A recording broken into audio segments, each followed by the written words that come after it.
here. Sorry. Just chugging straight from the bottle. I love it. Okay. There we go. That's better. You just let me know when you're ready, because I believe we are already live to Twitch. So. Oh, good. All right, let's go. Okay. You ready? All right, let's do this thing. Ladies and gentlemen, welcome back to our MaliceCorp TV Talks. This one is for Supernatural. It's Thursday. We just finished watching season 13, episode 12, called Various and Sundry Villains. And I got to say, I friggin' loved it. By the way, I'm Icy Zorro. Joining me for Supernatural Talks, as always, the girl that got me into the show in the first place and walked me through it, our Supernatural expert at Super Hoovian Freak. How you doing, Super? I'm doing all right. We had some technical difficulties getting through that episode, and I don't mean is in the fact of watching the episode was so painful that I had to watch it in little streams. No, I mean the fact that like I literally was just like, oh my god, video, please just load. I just want to finish the episode. It's so good. Why are you doing this to me? Yeah, it's definitely one that's going to. It's one that's going to bear repeating, even if you didn't have technical difficulties. This is one that I want to watch again. This is an episode that reminded me why I loved watching this show in the first place. It was great. Yes. It was great. It was fantastic. I love Steve Yockey, the writer that they brought on. He's killing it this season. I can't remember if he was there for season 12 as well, or if he's one of the new 13 writers. I believe he's also the one that wrote Tombstone. Okay. So the cowboy episode. So far, if he's the one that wrote Tombstone, he's written my two favorite episodes of the season. This guy is killing it so far. I'm loving it. Like compared to last week, and don't get me wrong, last week was a decent episode, but I had like half a page of notes. This one, I was pushing the end of the page, and they're mostly quotes because this guy is writing dialogue like crazy. It was so good. So before we actually get into the main beef of the episode, was there any one moment that just stood out for you? Any one quote or moment? There were so many. It is really hard to pick one, but it was really funny to see Sam and Dean go at it in the parking lot fighting again, like just like they were in Tall Tales when they were under the influence of the trickster, and the two of them were just going. They fight like brothers. Exactly, and they were fighting like brothers, exactly, and that was hilarious. It took me back to that episode. That was great. I gotta go with, oh man, I don't know if I can pick one specific. I think not so much a specific quote as just the like 48 hours buddy cop antagonism between Cass and Lucy was great. So funny. The stick jokes. Stick jokes. The stick jokes. Yep. In my opinion, in my experience, people who say that don't have a big stick. Yeah. I know.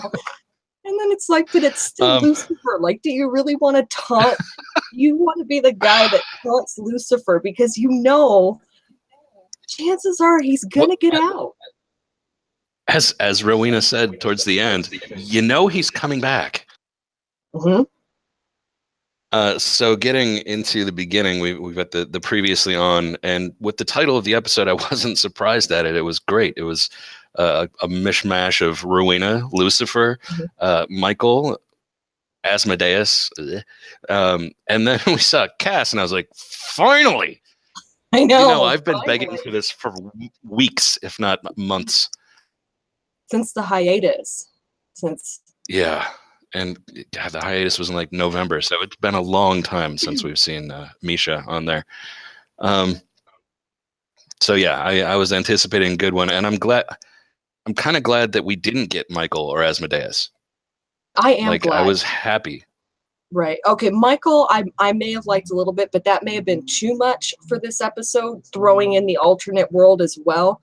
So exactly. Maybe if I think it would have been too many plot lines. It would have been too many plot lines because you had Rowena, you had the crazy girls picking up, their man meat of the night. You had Lucifer and Cass, essentially ticking each other off, and Cass with the impotent jokes. And, he's gotten not smug, he's gotten snarky. I don't know if Lucifer, there's no way to say this without sounding dirty, but I don't know if like Lucifer rubbed off on him when he was possessed, because it seems like ever since he's been possessed, he's been a lot more snarky and just. If Lucifer is going to do anything, I'm pretty sure it's going to be rubbing off on people. So yeah, we open up with the, according to my notes, the liquor store teen witches, and well, that's pretty much exactly what they were. They're going around trying to get somewhere. They're clearly conning every dude they see out of some money. Because let's face it, they're hot girls with magical powers and no conscience. I know. And did that guy not have the best? The very first guy from the beginning. What is it I said? Dale. He does the best. Oh my God, the hot cheerleader girl's talking to me. My day, like you could just tell that was like the best moment in his whole life was that girl was talking to him right there in that moment. It was a face of pure joy, like, oh, nice. Yeah. And then he caught a sledgehammer because, I know. Did they have to sledgehammer the guy? Couldn't they have just like according to them, they did. His memory? The 3 rules that their mom taught them: always look good, don't get attached to a guy, and always make the kill look non-magical, so hunters don't come after you. Non-magical, so you don't attract hunters. Attracting cops, no problem. But well, yeah, they have magic. Yeah, but oh my God, you got to wonder that mom, what a tool she must have been. Yeah. So Polyfuse in the Twitch says, if those are their rules, so they're what, average girls? Yeah, pretty much. Always look good, don't get attached to no man, and yeah. All right, well, we seem to have lost Super for a second here, so I will continue on just for a little bit until she can unlock. So the girls say that they are going to Lebanon, and of course we know where that is. Lebanon, Kansas is where the actual bunker is located. So we immediately have to figure they're going for the boys. They're going for Dean and Sam. We cut to the bunker where the boys are, and we see that they're actually doing research. This is something Super and I have called out multiple times. They've got this entire library full of really awesome magical lore and knowledge. It's pertinent to what they do all the time. So how come they're not looking into books more often? But it turns out they are. They're looking into everything they can find on crossing between multiple dimensions. Dean clearly can't pronounce French, so Sam has to jump in there and figure that out for him. But before they even get to that, they have a little bit of argument about what even is the point. Sam's feeling hangdog and he's not doing great. Hey, looks like we may have Super back. Can see her on a camera there somewhere. But yeah, he's prepping research. Dean says, you know what? I'm going to go get some beer. That'll fix everything. Sam is not feeling great about it. And he complains to Dean, and Dean says, hey man, no, I get it. But you said it yourself. We'll just put our nose down and do the work. And Sam says, you said that. Dean goes, I was right. Let's see here. Looks like Super is in and out a little bit, phrasing on myself. Can you hear me? Super, you there? I don't know if I'm getting any audio. I can hear you, and it looks like you're coming back around, so that's cool. So, one of the other things that Sam says during that conversation with Dean in the bunker is, Dean asks him if they should loop Cass in, and he says, hey man, Cass calls every day, and he just never has anything more than questions and no answers, no leads. And of course, we know that's because Cass is trapped in Asmodeus's prison. And in fact, it immediately cuts to that. It hasn't been Cass that's calling them. It's Asmodeus. I still think that's pronunciation is dumb. It should be Asmodeus. Anyway, so we cut to the prison where Asmodeus has Cass and Lucifer. And you can see that they got nothing to do. And it's not like they're going to provide them any entertainment. So they're just sitting on benches, looking miserable. And prison guard pacing back and forth in front of the 2 cells. Lucifer feeling by the way, and this is where the writing started to truly kick in. Lucifer asks the guard, what's your name? And he says, they call me Dipper. Lucifer goes, and you let them. Dipper compliments his little stick. He said, I figured you'd always have I always figured you'd have a bigger stick. Lucifer says, it's not the size of the stick, it's how you use it. And of course, Dipper responds with, yeah, I find that it's always guys with the little sticks that say that. Can you hear me? Super. Yes, I'm Excellent. sorry, guys. Oh, no worries. That's fine. That's fine. Well, Just real quick to catch you up, a couple of my favorite lines when they're finally doing research in the bunker, like we've complained about so many times. right. Dean saying, it's like you said, we'll just put our nose down and do the work.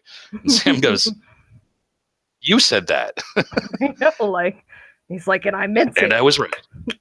Do it. Yeah. And then who does all the work? It's Sam. Of course. And Dean mentions maybe they should loop Cass in. And Sam says, hey, he calls every day. He never has anything but questions and no leads. But of course, we know that's not Cass. Right. And that's not strange, in any way, shape, or form in their mind. Right. Yeah, it's like they don't even know him. So for the people on Twitch, I'm sorry. Mess is saying, when you were gone, I had to let all the personalities in my own head speak, which is there would have been way more talking. Right. So folks that are actually following us on Twitch, we are going to recover a little bit of that since Super is back, trying to get a clean edit for the later released video. By the way, quick interruption, just so everybody knows, we are now only live casting on Twitch. We have reached affiliate status, so you can't simulcast with other services. However, all these videos will still be available on our YouTube channel, the Malice Corp YouTube channel. We still want you to go there, check them out, like and subscribe. We're definitely still enjoying that. It's just we will, from now on, be live streaming specifically on Twitch. And in fact, you can go to Amazon through our homepage, malice-corp.com. And if you have an Amazon Prime account, you can link your Amazon Prime to your Twitch Prime and help us out even a little bit more. Help us keep the podcasts, the many podcasts that we have going. We've got our main cast on Friday nights. We've got the, what are they calling it? Quest for 100 movies or Quest for Movies? Yes, Quest for 100. Quest for 100. We've got the Nerd Mosh Pit. We will have more MaliceCast TV Talks coming back in time, such as Walking Dead and Preacher, stuff like that. A lot coming up. We're nerds. We like to talk about pop culture. It's just what we do.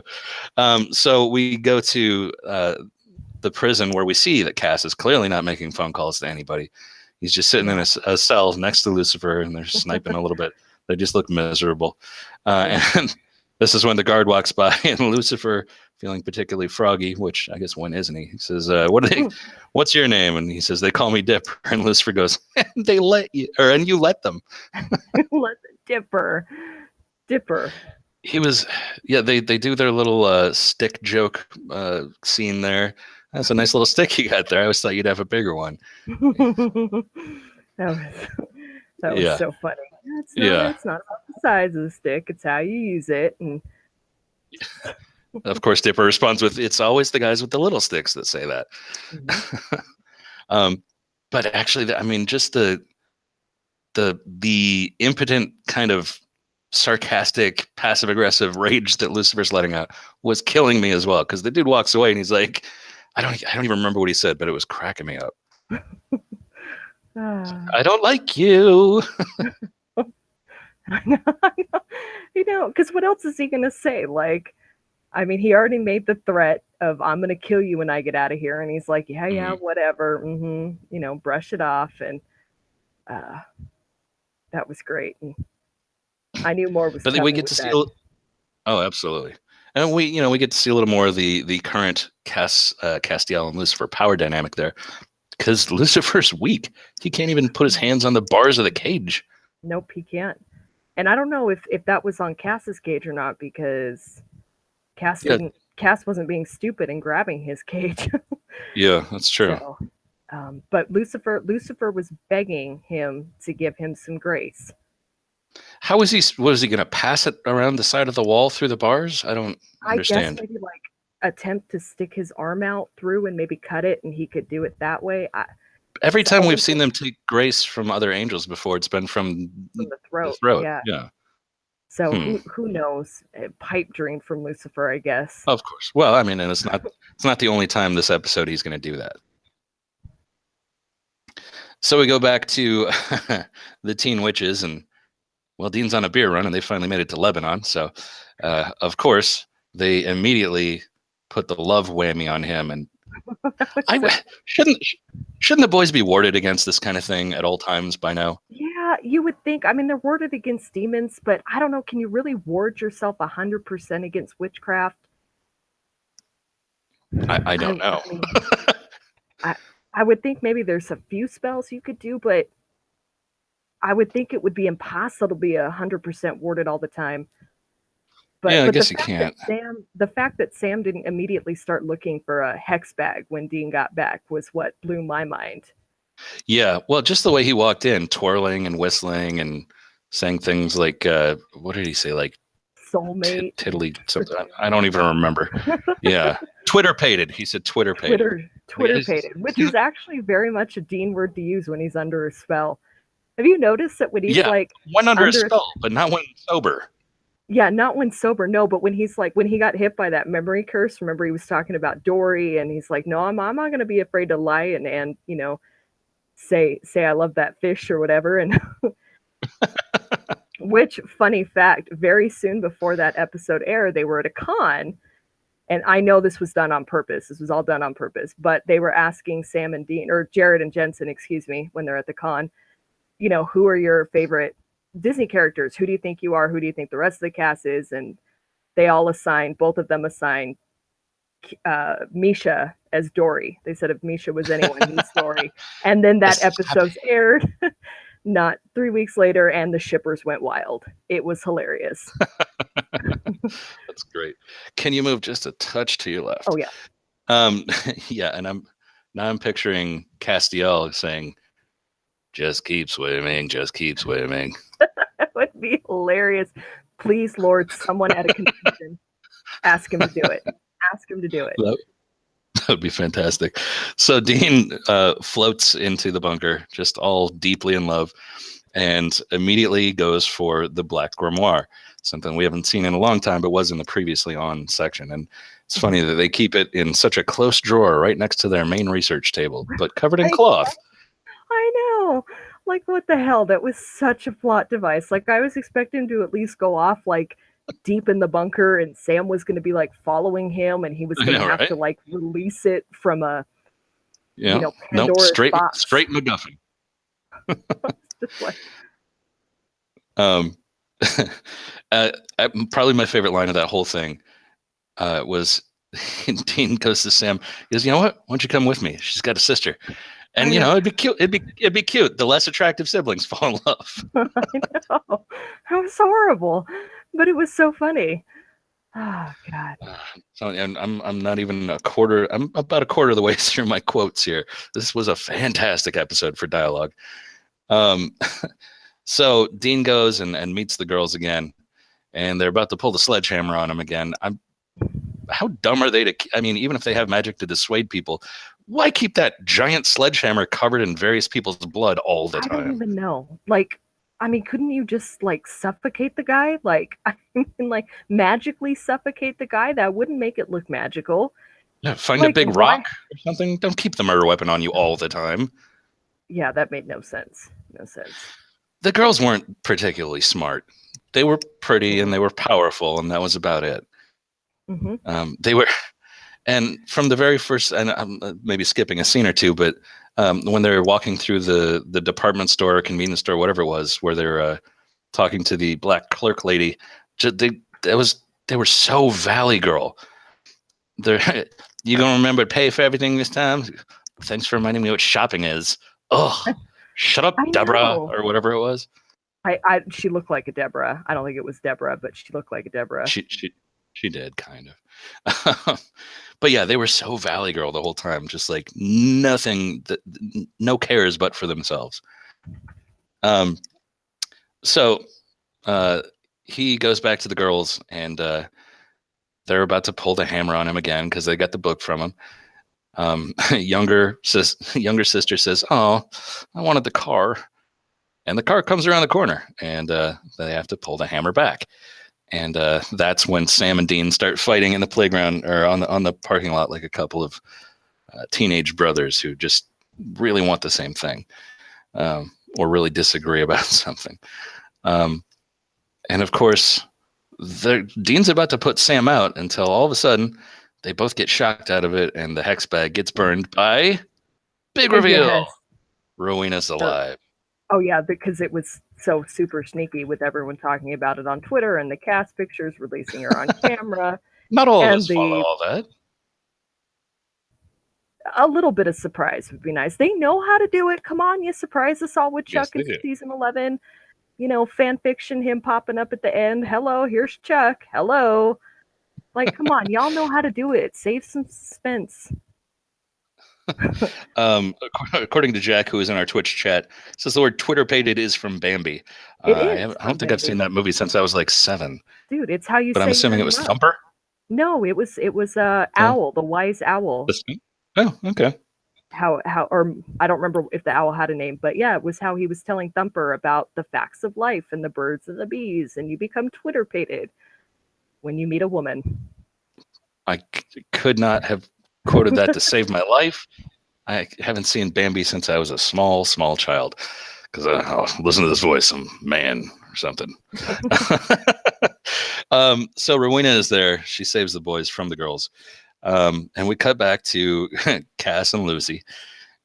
And one of the things that Lucy is complaining about to the prison guard is, hey, you know what? You need to let us out of here before Michael, my dick brother, comes back and kills us all. He's trying the end of the world. Lucifer trying to prevent the end of the world. Yeah. Does that not strike anyone as ironic? Well, I really liked his description of Michael. And granted, he even said any version of my brother. When he sets his mind on something, he just does it, and it doesn't matter who gets in the way, who gets killed. He's just going to do it because that's how he rolls. I thought that's foreshadowing, right? It is. It is foreshadowing. How ironic is it going to be if Michael's the big bad? Or maybe Lucifer ends Michael, up as an anti-hero? Or an anti-hero. Or maybe Michael is the big bad next season. Maybe that's the plot all along. Taking down Michael and not Lucifer at the end of the series. Well, I mean, we're only halfway through the season. I think there's plenty of time. We'll see. Lucifer's... We'll see. I mean, he's technically always got to be the big bad, right? Like, overall. You would think. You would think. But it would be a fun twist. That's fair. So, let's see here. So after that, Castiel starts to take the time to tell Lucifer about his son, just to screw with him. Yeah. Well, Lucifer screwed with him first. Let's not lie. He's telling him all about the torture, Mary Winchester, and you should have seen it, Cass. And was that the first? So horrible. And was that the first point where Cass knew that Mary was still alive? I think so. Yeah. Because remember, he didn't know. I guess maybe he had assumed Mary was dead as well. Yeah, because I think, I caught a look on Cass's face where he said something about Mary and the torture, and Cass looked like, what? Yeah. I think he was assuming, like Cass and Dean did. Sam and Dean, excuse me. Sam and Dean, sure. That when Mary got pulled through the portal, that Lucifer would have immediately killed her. Oh, it was a reasonable assumption. Yeah. But he laid it on thick too. Oh, he reminds me so much of his mother, and what was your favorite part of that? What was your favorite part of that? Like telling him about the movies, like, he loves the movies but it was the fact that he's like, oh well, he's got good instincts. I mean, he resurrected me after all. What's a better instinct than that? All on, like, and Lucifer just like. It was driving home the point that he has all of this power, all of this at his disposal. And what did he choose to do with it? He didn't choose to go look for you. He chose to resurrect me. Why did he choose to resurrect me? Because Dean was sad. And it also kind of drives home the point that, in a weird way, all Lucifer has ever really wanted is love and respect. He's the Lex Luthor of the biblical world. You know, sorry, I've been watching a lot of Smallville lately. But the fact that Cass said to him, he would rather kill you than hug you. You could see that got to Lucifer. Yeah. But I think my favorite part was he likes action movies where heroes crush the villains. You could see that was like twisting the knife. And that's when Lucifer just kind of angrily swipes the air and actually has some power to move things all of a sudden. And you can kind of see the idea spark in his head, like, ooh, yeah, keep pissing me off. See what happens. Yes, that was so good. So we get back to Rowena and the boys, and she makes it clear that she needs that book. And the fact that they didn't figure out that she was working with those girls immediately is one of my only parts of one of like two parts of this episode that I didn't like. Like, I know. Hey, two teen witches just stole our book, and hey, Rowena's back and she wants that book. It was so obvious that I put a tracking spell on the book, and I'm like, did you really?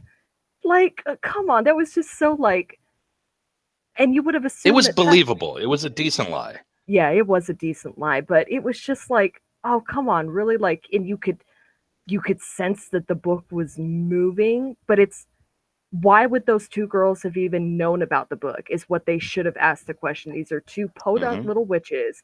They're clearly not old enough. You know, I mean, they're, like you said, they're talking like a Valley Girl, and, you know, so they're clearly Valley Girls in Oklahoma.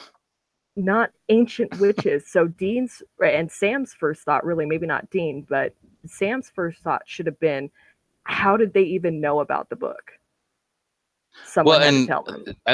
As audience members, there was a tiny little scene at the beginning. I think it was after they got the book from Dean, where the girls were like, should we contact or I can't remember if they were on the phone or if they were just talking to each other, and they're like, no, just do it ourselves, which clearly indicated they were working with somebody else. But I mean, it was just like a half a sentence little thing that was like, interesting. So yeah, Rowena clearly needs the book for some spell to unlock part of her power that's locked away, which we do get to see. Obviously, they're not going to set something up like that and not pay it off. But the best part of that conversation was her trying to figure out, where the hell's Crowley? Where's my son? Right. Which I'm actually kind of glad that they asked. Oh, and that takes me back to when she walks on camera and says, hello, boys. Can you please stop having anyone say hello, boys? Yeah, that is a Crowley line. It is a Mark Shepard line. Nobody else can pull it off. Just stop. Just stop. Hello, boys. That line, treat it like an NBA it belongs jersey. to him. The line needs to be retired. Right. Mest in the Twitch channel says, like, wow, guide me with a spoon. Yes, very Valley Girl. Glad you said spoon. Spoon. So the girls are walking through the little department store, like I said, where they're interacting badly with Deborah or Brenda, something like that. I don't know, she had like 5 lines. But they're trying to figure out what they need for the spell that they want to cast, and they can't really read all of it because they're teenagers and they don't know all the ancient symbols. But the younger one, I can't remember if it was Jenny or Jamie, figures out that I think we need a soul for this. And then, camera pans over to the clean-cut, innocent stock boy. Gee, I wonder what's going to happen to him. I know. The little guy holding flowers in the chair. I'll help you. I love you. Come on, dude. Have some pride.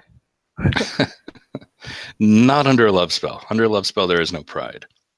Actually, in normal love, there's oftentimes no pride. Well, maybe infatuation. Anyway, so they need a soul to sacrifice.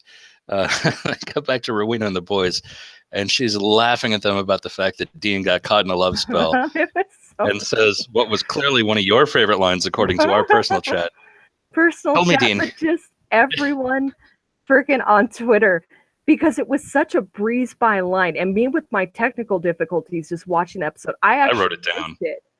I had to go back and rewatch it when I saw it on Twitter because I was like, wait a minute. And I had accidentally skipped past it in jumping, trying to get to where I had frozen. And so I went back and I rewatched it, and she throws out the joke, "Did you get to fifth base?" Which, of course, if you follow Urban Dictionary, everyone knows what that joke means. Who doesn't know it? I don't even go to Urban Dictionary, but I know what that means. And Dean looks very uncomfortable because yes, he does. No such thing as fifth base. Fifth base, like, oh, you poor sheltered little boy. When she actually said that line, I loved it. It put my whole night in a good mood. I didn't even care that I had technical difficulties at that point because it was priceless. Yeah. And then follows it up with the line, "Everything is by and by now." There was no reason for that line. It was subtle shading. I'm sure it probably wasn't spelled B-I like you put in our personal chat, but yes, that was clever. Although I am going to watch it with subtitles and see, just because absolutely they do sometimes do that stuff. So we'll see. And it is Steve Yockey. Steve Yockey very much is very aware of that culture and that world. And so if anyone's going to do it, if it's not going to be Robert Behrens, it's going to be Steve Yockey. Oh boy. So in the Twitch channel, our producer Jack is pointing out to our main cast showrunner that they just got a clip of me doing a Valley Girl voice. So I'm sure that's going to show up in some sort of best of at some point. You're welcome. Me that did it. I mean, like, it's totally fine with me, but whatever. As if. Oh, gag me with a spoon. So, like I said, glad you said spoon. So we cut back to the girls, and we figure out the reason that they wanted this book in the first place is they're trying to resurrect their dead mom, who is moderately well preserved, depending on when she died. Seems to be a lot of stitching. I don't know, maybe witches rot slower. I don't know. I don't. They could have maybe put a preservation spell on her. Yeah, it's a possibility, I guess. But I guess they have to learn the hard way that what's dead should stay dead unless you're brought back by an angel. Because literally, that is the only way that you're brought back normal in this show. Or a Nephilim, yeah, or a Nephilim, right? Because literally, what or else bad has come back? History novelist. I mean, crazy. So they're trying to figure out how to resurrect mom, and it is just not going well. The cute little innocent stock boy, just willing to do whatever, takes a knife to the heart, and it turns out that doesn't work very well. We go back to Rowena, and they're in the car. They've reached Stillwater, Oklahoma. They're trying to find the girls, and this is another point where, as you said, tracking spell was kind of a bad lie for Rowena. She could have pulled off better. But she says, it's not like GPS, I can't just, it's not moving. I know it's here somewhere. Yeah. But I like that they made her stay in the car with Sam, and Dean went off to check on things, because it got us some pretty solid, Sam and Rowena therapy time. It did. Which was actually genuine. I don't think she was playing him at that part. I think that I do maybe a little bit of playing, but that kind of trauma you just can't hide, no matter how much you want to. And that's the word, trauma. That was genuine trauma that she was showing. Yeah. And if anybody else could understand, he's maybe the one person in the universe that she knows. Particular Lucifer trauma. I mean, because Dean's been through his own trauma with demons and angels. Yeah. But Sentry and getting torn apart in hell. Yeah. Yeah. Nothing. It doesn't touch, I don't think, what Sam went through in the cage. His soul, anyways. Like seeing the true face of Lucifer, which, Mark Pellegrino, again, killing it as Lucifer. But come on, he's so charming and such a good actor. You got to imagine Lucifer's real face is not that. No, it's not. It's not supposed to be that, which is funny because he's actually supposed to be the most beautiful angel. Yes, he is. According to biblical lore. He's the light bringer. He's the morning star. He is supposed to be, that line, so beautiful it kills you. But you have to imagine that being in hell and being twisted, and he's not that person anymore. He's not. Or is it that he is that? And it was so traumatizing to know that he's such a huge fan of evil as she's getting her head kicked in, literally. Right. Seeing this gorgeous, ultimately, nearly ultimately beautiful angelic presence, and knowing that there was such power there was nothing she could ever do about it.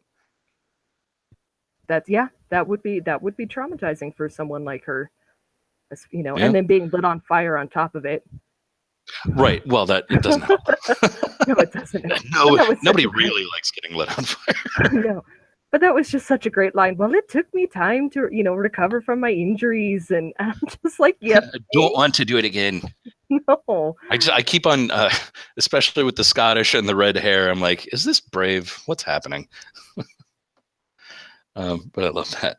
So, and actually, so as you said, she's probably not really faking it there. The line that I wrote down, before he crushed my skull in, I saw Lucifer's true face. I'm scared, Sam. I'm always scared. And Sam says, I've seen it too. Yeah. And you're always going to be scared. Sorry. Mm-hmm. Exactly. Yeah. And no, I don't have to do the Scottish accent all the time if it's bugging.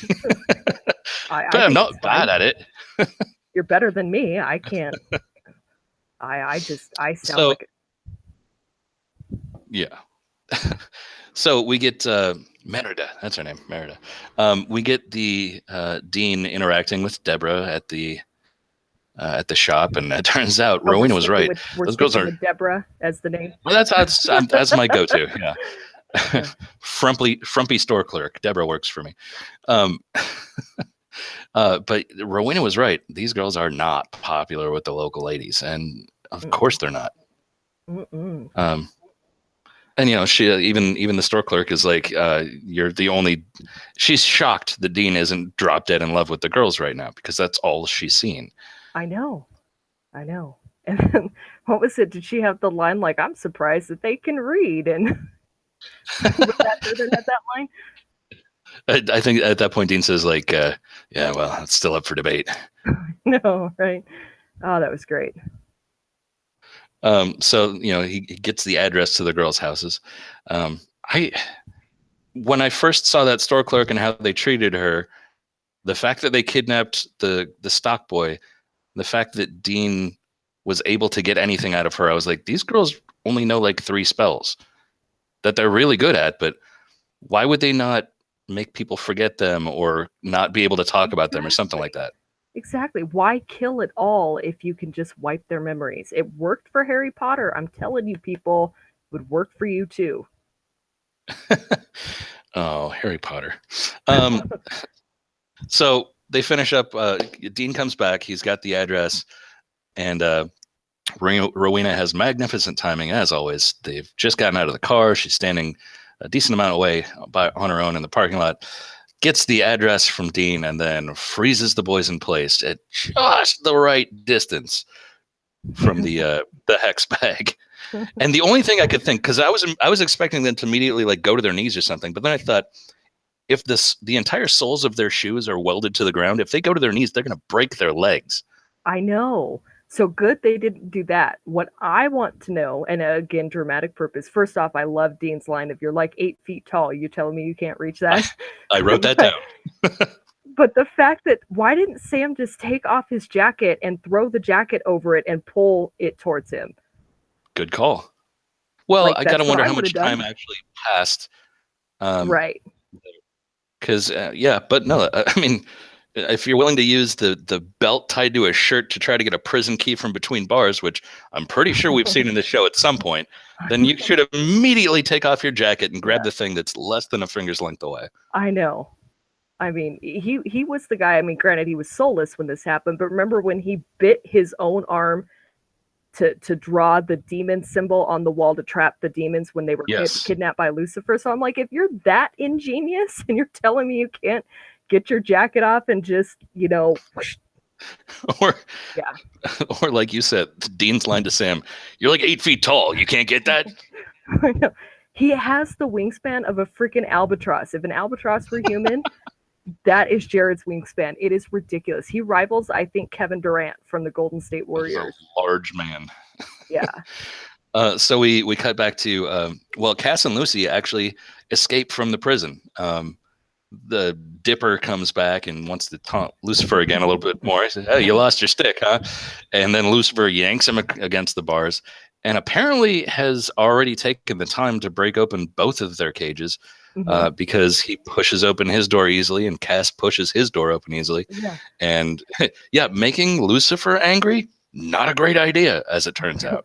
Well, it worked for Cass, but it didn't work for Dipper. Oh, poor little Dipper. Oh. Yes, it's a bit of a MacGuffin, the second one in the episode. However, we'll accept it.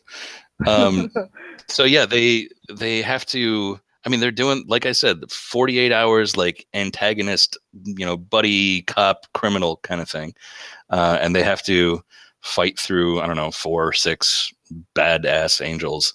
But we cut to them outside, and Lucifer immediately tries to turn on Cass and steal some of his grace. Who didn't see that coming? I know. And it backfired. I like his little speech, though. The fool me once. This is me learning from my mistakes. I don't think he killed him. I mean, we saw his eyes flicker red, and the light kind of go out. Severely wounded him. Yes. Because remember, he's still an archangel, so he still needs, I think, the archangel blade to kill him. Right. He's still invulnerable to actual normal angel blades. Yeah, but I think that Cass, in his weakened state, severely wounded him. So we'll have to see. That's going to be interesting. I don't think that's how Lucifer goes out, but... No, there's no way. Plus, I don't think that's the way Mark Pellegrino goes out as an actor on this show. He's too good for something that small. I thought Mark Sheppard was too good to do what they did to him, but, Yeah, contract disputes. Yeah. So we get back to the house where the girls are. They have, Rowena walks in on them. They're arguing, and clearly something has gone wrong, and they can't figure it out. And they're just really upset. That was the only thing that bugged me about this whole episode. Just I don't know. Are you saying we're not good enough to do it? Or are you saying we're not good enough to do it? Well, I don't know. Should we not do it then? And I'm like, oh my God, seriously? It wasn't the only thing that bugged you about this episode. Let's be clear. We're getting to that last part that really bugged you. Yeah. Yeah. But they were just they were terrible siblings. But I only had about a half a second where, so they were talking about how maybe the kid's soul was either too pure or too bad or whatever. And they started talking about how much an awful person, and then she's like, "No, come on, that kid was a Boy Scout. Don't even go there." And I only for about a half a second thought that maybe they were going to turn on each other. Like when the older sister started giving all this praise and compliments to her younger sister, I thought she was like, "You're the best, and you're so pretty and smart." I'm sorry, but no, that would have been hilarious. Actually, they were a genuine team until the end, literally. So Rowena shows up, and it's made clear she is the one that guided them to the book. She's the one that was working with them earlier, and they did the spell. They raised Mommy, but it didn't quite work. They made her into a zombie. Not just a zombie, a magic resistant zombie. Yeah, not quite sure how they pulled that one off. That was because if they were magic resistant, why weren't they trying to eat the girls? Because I think, my idea was that it's still their mom, so she's semi-conscious. She's got zombie instincts, but it's still like, hey, this is my family, and they're trying to help me. I don't know. The internal logic here isn't entirely consistent, but I'm willing to play with it. But yeah, Rowena is like, please, girls, I've dealt with zombies before. It'll be fine. And by the way, magic doesn't work on her. So she barricades herself in the kitchen. That was hilarious. You finally got to see, and this coming on the heels of her already feeling vulnerable and not wanting to go through what she just went through. Yeah. And now she's being attacked by a zombie she can't fight. Yeah. I literally thought in that there was a look on her face, and that actress is great. I love Ruth Connell. Yeah. But there was a look on her face like, oh, what do I do now? And like, oh, you don't have any of your normal tools that give you power. You're literally a 5'4" woman facing a zombie. I know. Sorry. I know. It was nuts, but it was good, and then just I mean, just her dialogue, that whole scene was hilarious. And, oh, what do I do? The dialogue for this entire episode was just amazing. Looking through the, drawers. She's in the one kitchen that doesn't have freaking knives. Are you kidding me? Like, the one kitchen that didn't have knives. All right. So, top ideas on how to kill a witch zombie. Double tap to the head. Well, I was going to go with a smoldering cooking, like wood-fired oven. That would work. Yeah. Yeah. An oven that's not quite alive. Yeah, that could work. Just to work on both sides of it. Anyway, the boys show up because that's what they do. They have the address. They got themselves free. They go there, and this is the part that you really called out to me in our personal chat. Come on, dude, just shoot him. You don't need to go evil mastermind and tell him your plot. Oh no, guns. What are we gonna do? Witch killing bullets. Like, you just shoot. Even if they had just shot one and she went down and then the other person went, oh, then at least it would have been somewhat believable. But why are you going to keep and continue to give up your greatest weapon? Because right now, that's literally their greatest weapon, witch killing bullets. Still not quite sure what they have to make them witch killing bullets. Yeah, but that's I don't know. The other thing, and this is another personal rant, why are they not melting down the hundreds of angel blades that that they have? You know that the cast has brought them angel blades. Melt them down. As many angels as we've seen die in the vicinity of those two boys, they should have all of them melted down. You should have all of them melted down except for like 4 or 5 that you keep for your own personal use. Strapped and you to make you. Bullets. It's been shown. I mean, Crowley did it. They did it one time and no one has brought it back. They had it in the alternate universe. They had the melted. I think that was. I thought that was where it was originated. The guy was like, angel killing bullets, melted down angel blades. Season 8, Crowley did it. It's how he incapacitated whatever angels were with Naomi when they were torturing Cass and the Biggersons. And then Cass dug out the bullet from his stomach or whatever and shoved it in the angel's eye and he died. It was epic. Oh, yeah. Yeah. So yeah, they should definitely be doing that. But honestly, like, I don't know how many people that they knew those girls had killed already, but aren't they kind of like their default setting, kill witches? Why even talk to them at all? You hear them talking around the corner. You both have witch killing bullets in your gun. Boom, boom. Game over. Reality, that's how it would have gone. Yeah. Instead, they get attacked by witches. Dean, these witches are weirdly strong. Yeah, I don't know. Maybe you think a spell? Maybe. It could have been a spell. And if they're weirdly strong, like if that little girl was strong enough to hold off 6'5" Sam Winchester, I think the knee that Dean got to the hammer that Dean got to the knee probably would have done more damage than that. You would think. However, so the boys both get pinned down by these really strong witch girls, and Rowena ends up actually saving the day. She gets tackled to the ground by Zombie Mom, but Zombie Mom's also advice? I love that. Do you have any advice? Yeah, double tap shoot it in the head. Shoot it in the head. Yeah. Really, Dean?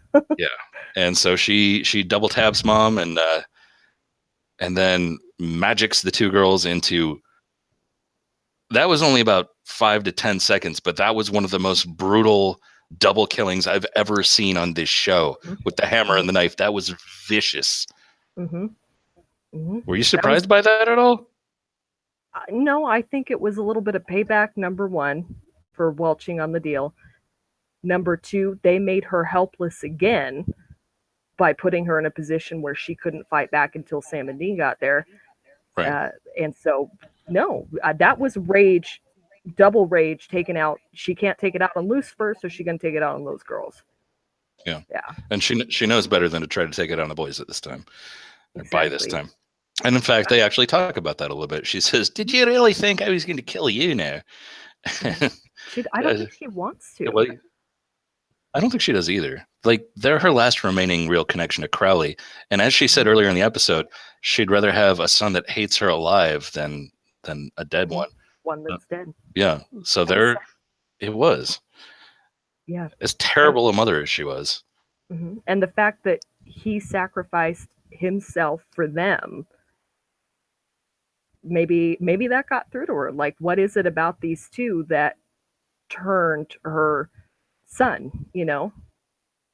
Yeah. So because that's one of the things they called out, you know, like he died for us. Yeah. So they have the last little confrontation with Rowena in it. She has the book in her hands. Sam goes to get it back. She says, please, you know what this feels like right now. I just need the one thing. And Sam's a big softy. And of course, lets her take the page. We don't see it at first, and Dean doesn't see it at first. But of course, everybody knows. Yeah. The viewers knew. Dean knew. Everybody knew. And we see them back at the bunker, and he says, you know, she's not our friend, right? I know that. Really? And he turns the book to the open page where it's clearly ripped. The one little thing, you know? Yeah. I wonder if those pages are Bible thin, because it must have taken a while to find that. Right? But actually, I think my favorite line from that scene, oh man, he's recapping what happened to them. He's like, you know, teen witches, we got our ass kicked by girls. And can't believe I took a hammer to the knee like this. And Sam says, girls beat us up all the time. And he's like, yeah, true story. True. That's true. Yeah. I mean, granted, they're usually supernatural females of some kind. Oh, sure. It's, you know, college freshmen aren't just going around kicking the Winchester's asses. No, definitely not. Unless they're werewolves. Exactly. And they have a little conversation with all the feels. It's the ends of supernatural episodes are starting to remind me of the ends of Family House episodes or Full House episodes. Not necessarily in tone, but at the end of the episode, there's always the let's recap how we're feeling about stuff and have a rousing conversation bit. Right. They have done that the past few episodes, but I think it's been flipped. It was Dean at first, and now it's Sam that's in the funk. And yeah, well, in Full House, it didn't matter who was giving the lesson. There was always a moral of the story at the end. Oh, very much so. Very much so. Yeah. So, but we'll see. I don't think Sam's quite out of his funk yet. I don't think he is. He's getting there. Yeah. Well, and his explanations were, you know, between talking to Rowena and talking to Dean, he's got some deep psychological scarring, and I think you had the best word for it earlier: trauma. Mm-hmm. It's all catching up to him. Yeah. Right now, so it's been 13 years. Mm-hmm. He's been through a lot, and I'm not saying Dean hasn't either. Dean has been through a lot, but yeah, but their constitution is different. Well, the Constitution's different, but Sam, I think, also feels like the cause of everything. He's the one that was infected. He's the one that caused, well, technically Mary was the cause of everything by making the deal in the first place. But, you know, if it wasn't for him, none of this would have happened. If it wasn't for him, Lucifer wouldn't have had a vessel to come. Lucifer wouldn't have done this, you know. So that's a lot of guilt to deal with. Yeah. Well, when you're raised believing you're responsible for your mother's death, then pretty much everything is going to be your fault from then on. Mm-hmm. Mm-hmm. Yeah. So we get to the very last scene of the whole thing, which is Rowena using that page that she took out of the Black Grimoire, and the visual was great. Oh, it was so good. It looked like a video game, like you were unlocking the next level of power. The blood dripping down her face, and she's chanting, and there's a glowing pentagram, old world magic circle, and she takes a knife and literally cuts herself from here to here. And I was like, whoa. And then you see the glowing circles of, as you said, like video game type enchantment breaking one by one. And then her eyes start to glow neon blue, and you think, oh, crap, what did they just let her do? Credits. I know, what did they just let her do? But she's now beholden to them. Like, she owes them big time. Yeah. She said the Grand Coven was the one that locked away certain aspects of her ability. You think a giant body of evil witches locking off a part of one specific witch's power means that was a good specific part of her power? Oh no, it was power, but power can corrupt no matter what. There really is no good or evil power. It's how you use it. So we'll have to see, but I think she's got a soft spot for them. She's still going to play a part, but she could probably take on as Modius. She has a soft spot for them up until it conflicts with her best interests. Mm-hmm. Exactly. Yes. But taking out Asmodeus, because I think she's going to play a part in that since Crowley's not there anymore. I could see that. That's only for her best interest. That actually reminds me of one of my favorite lines from the episode that I didn't mention earlier. Cass talking to Lucifer. Lucifer's like, I'm not worried about him. He was the weakest of my creations. And what Cass says is, so what you're telling me is you can't defeat the weakest of your creations. Shut up. Shut up, Richard. I know, it's so funny. They were like, they weren't as good for me. They are hilarious together, don't get me wrong. But I do miss the I'm Agent Beyonce. Does that make me Jay-Z? Mark Shepard and Misha. They had a special bond. Their buddy I want them to have priceless. done. I really wish that at some point Sam Dean and Cass would have done Agent Salt, Peppa, and Spinderella. That would have been hilarious. And it may come. Give them time. It may come. But I don't know if it will, because it will only happen if Dean gets to pick the names. No, wait. Actually, I take that back. Salt and Peppa. Yeah, that's a cast. That'd be a cast notice thing. He goes female. He gave them Spears and Aguilera. He picked Beyonce for himself. So he doesn't. This is Agent Salt. This is Agent Peppa. I'm Agent Spinderella. I could see it. Go on Twitter, get it trending. We got to do that now. That is all on you. You're the one with all that interaction. Speaking of interaction, that is the end of our episode. It was probably my favorite of the season so far, other than maybe Tombstone. My second favorite. Tombstone was epic beyond belief. That was great. I don't even think we need to recap how we felt about the episode. I think it's pretty clear. So overall, great episode. We do this every Thursday, every time there's a new episode. MaliceCast TV Talks. This is our Supernatural edition. It is pretty much always myself and Super Hoovian Freak here. We occasionally have a third on. She is going through some medical issues, so we miss her. Yeah, and I love when she is on, because she has opinions that are radically different than mine, and it's fun to play off of those. It is fun to play off. Well, she sees it from the eyes of just a different point of view, and that's good. It's good to get an opposing point of view. My God, it's so opposing. Oh my God. But yeah, so we do miss her. Maybe hopefully she'll join us in the chat next week. And that, of course, is Gia Tomcat. Yeah. But for this particular week, I believe with the Twitch, you have had our tags, our Twitter tags up the whole time. Just in case, at Instagram, I am also on. I should be at your lower left, I think. On Instagram, I am also at IC0. I do a lot of winemaking and just general Central Coast California stuff. Super, what about you on Instagram? Because your Twitter's on here. I do Instagram as well. It's at Super Hoovian Freak. I'm a lot more low key on Instagram. I don't post as much there, and it's mostly just pictures of. It seems to end up always being a lot of just random pet pictures, and I'm not that person. I don't own pets of my own, but I cat sit and I dog sit for a lot of people, so I take pictures for them, and then I just think they're hilarious, so I post them on Instagram. That is what makes the internet run. Yeah. So more Twitter. I'm a lot more active on Twitter. I'm talking all the time. We're gearing up for Vegas Con. If anyone out there is watching and you're going to Vegas Con, come find me. We will do, we'll have a blast and everything will be great. And so we're going to have a lot coming out as far as that goes with the Vegas Con. And maybe I'll be that person to ask Misha to do Dory impressions. Absolutely. That would be great. Get it on video.